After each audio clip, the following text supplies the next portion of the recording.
గారు ఆయన సత్యనారాయణ గారు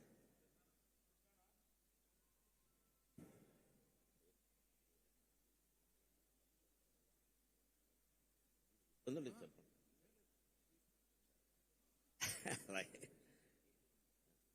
హరి ఓం హరి ఓం హరి ఓం హరి ఓం.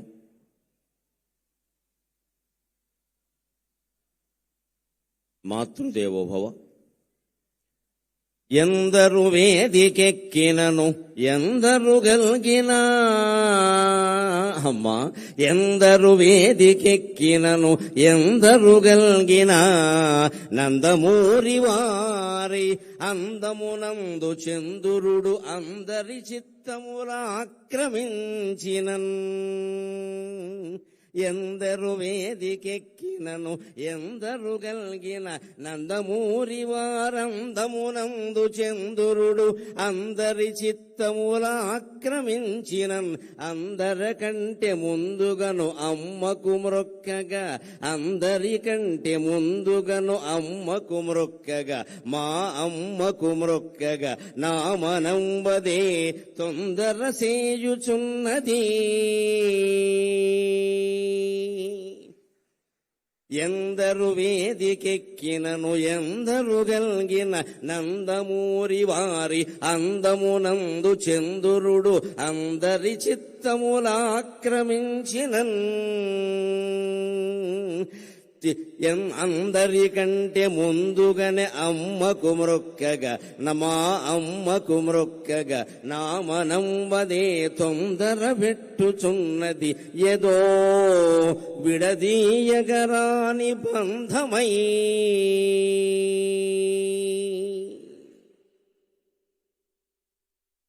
ఎన్టీఆర్ అంటేనే ఎన్ అంటే నేషనాలిటీ, టీ అంటే తెలుగు, ఆర్ అంటే రసస్ఫూర్తి. ఈ మూడు కలిపిన మహానుభావుడు ఎన్టీఆర్. ఒక జాతీయవాదం ఎట్టి పరిస్థితుల్లోనూ భారతీయులలో విభజనకి విభేదాలకి ఆ పెద్ద మనిషి ప్రాణం పోయే వరకు అంగీకరించలేదు. దైవభక్తి ఆయనకి ఎంత ఉందో దేశభక్తి అంతకంటే ఎక్కువగా ఉంది ఆయనకి. ఎన్టీఆర్ అంటే నేషనాలిటీ, ఎన్ అంటేనే నేషనాలిటీ. రెండవది తెలుగు.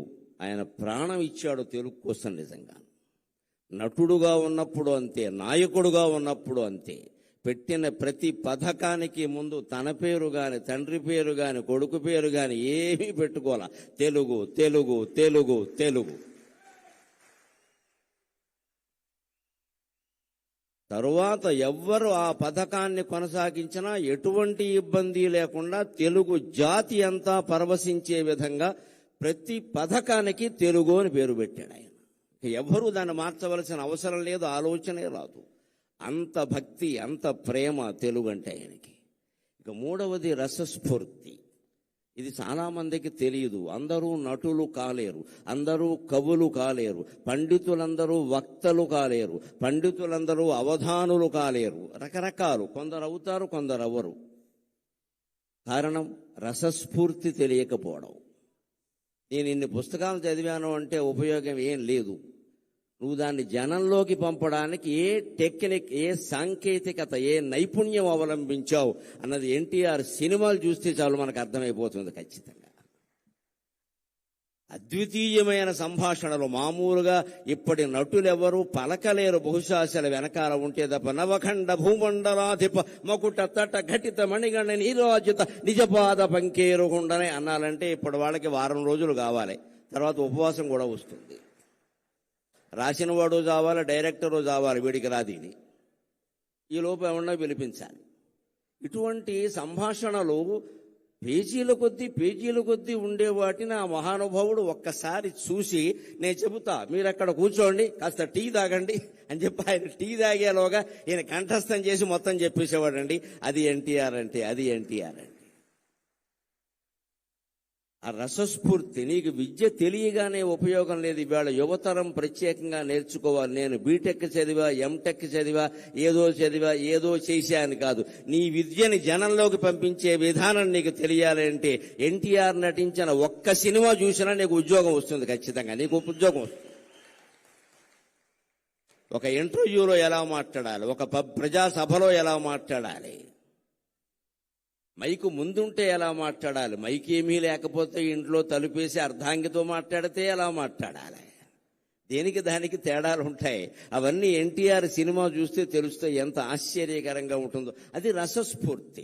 రాముడు కృష్ణుడు వేయడానికి ఆయనకంటే ముందు లేరా, ఆయనకంటే తరువాత లేరా, కానీ ఆ పాత్రలని జనంలో ముద్ర పడిపోయేలా చేయగలిగాడు అంటే రామునిలో ఉండే రసస్ఫూర్తిని, కృష్ణునిలో ఉండే రసస్ఫూర్తిని, ప్రతినాయక పాత్రల్లో ఉండే కూడా రసస్ఫూర్తిని జనానికి అందించగలిగిన ఏకైక నటుడు ఎన్టీఆర్. ఏకైక నటుడు ఎన్టీఆర్. ఆయన దేశభక్తి గుండెల్లో ఆయన నిండా ఉండబట్టే ఆయనకి దొరికిన మొట్టమొదటి చిత్ర అవకాశం పేరు మన దేశం. మన దేశం ఎంత ఆశ్చర్యం. ఎవరినైనా మీరు నటించిన మొదటి సినిమా చెప్పండి అంటే మట్టి కొండ అని చెబుతాడు ఎవడో ఒకడు. అంతకంటే ఉంటుంది. ఆయనకి ఆ ఛాన్స్ రావడమే గొప్ప. కాబట్టి ఆయన అంతరాత్మ ఎంతగా దేశం గురించి ఘోషించింది అంటే ఆయనకి మొట్టమొదటి పోలీస్ అధికారిగా అవకాశం వచ్చిన సినిమా కూడా మన దేశమే. నువ్వు దేశం కోసం పుట్టావు, నువ్వు దేశం కోసం పుట్టావు అని వారి తల్లిదండ్రులు వారిని ఆదేశించినట్టుగా వారికి మన దేశం అనే సినిమాలో మొట్టమొదటి అవకాశం వచ్చింది. ఏ పాత్ర వచ్చినా ఇది హీరో పాత్ర, జీరో పాత్ర, ఇంకోట, దీని ప్రాధాన్యం ఏమిటి అని ఆలోచించకుండా తన పాత్రకి న్యాయం చేసిన వ్యక్తి ఎన్టీఆర్ అంటే ఖచ్చితంగా. ఈ పాత్ర నాకు వచ్చింది చాలు, దీనికి నేను న్యాయం చేస్తే మిగిలినవన్నీ అవే వస్తాయి, తరుముకుంటూ వస్తాయి, వెతుక్కుంటూ వస్తాయి. నా రత్నం అన్విష్యతి మృగ్యతే హితత్ అంటాడు కాళిదాసు కుమార సంభవంలో. రత్నాన్ని వెతుక్కుంటూ జనం వస్తారు గాని జనాన్ని వెతుక్కుంటూ రత్నం వెళ్ళదండి. సినీ రంగంలో నటరత్నాన్ని వెతుక్కుంటూ సినిమాలు వచ్చాయి, సినిమాలను ఆయన వెతుక్కుంటూ వెళ్ళలేదు. ఇవాళ యువతరం ఎన్టీఆర్ నుంచి నేర్చుకోవలసింది ఉద్యోగ అవకాశాలు మిమ్మల్ని వెతుక్కుంటూ రావాలి, మీరు వాటిని వెతుక్కుంటూ వెళ్ళడం పెట్టండి. యధవ కర్మ అంటారు దీన్ని. నీ దగ్గర ప్రతిభ ఉంటే నీ దగ్గరికి ఉద్యోగం వస్తుంది ఖచ్చితంగా. ఇప్పటికి మీరు ఇండియన్ ఎక్స్ప్రెస్ పేపర్ చూస్తే బుధవారం నాడు ప్రత్యేక ప్రకటనలు ఉంటాయి, మామూలు ఉండవు. ఉద్యోగం కావాలి, నిరుద్యోగులు కావాలి, ఉద్యోగస్తులు రండి అనే ప్రకటనలు ఉండవు. ఇండియన్ ఎక్స్ప్రెస్ బుధవారం పేపర్లో ప్రత్యేకంగా ఎలా ఉంటుంది అంటే, మేము రిటైర్ అయ్యాం, లేకపోతే మధ్యలో ఉద్యోగాలు మానేసాం, మాకు ఇప్పుడు ఉద్యోగం కావాలి, మాకు ఉద్యోగం ఇవ్వగలిగిన వాడు రండి అని వేస్తాడు ప్రకటన. వాడి దగ్గరికి వచ్చి కాళ్ళ దగ్గరికి వస్తారు, మా సంస్థలోకి రండి, మా సంస్థలోకి రండి అని. అది ప్రతిభ.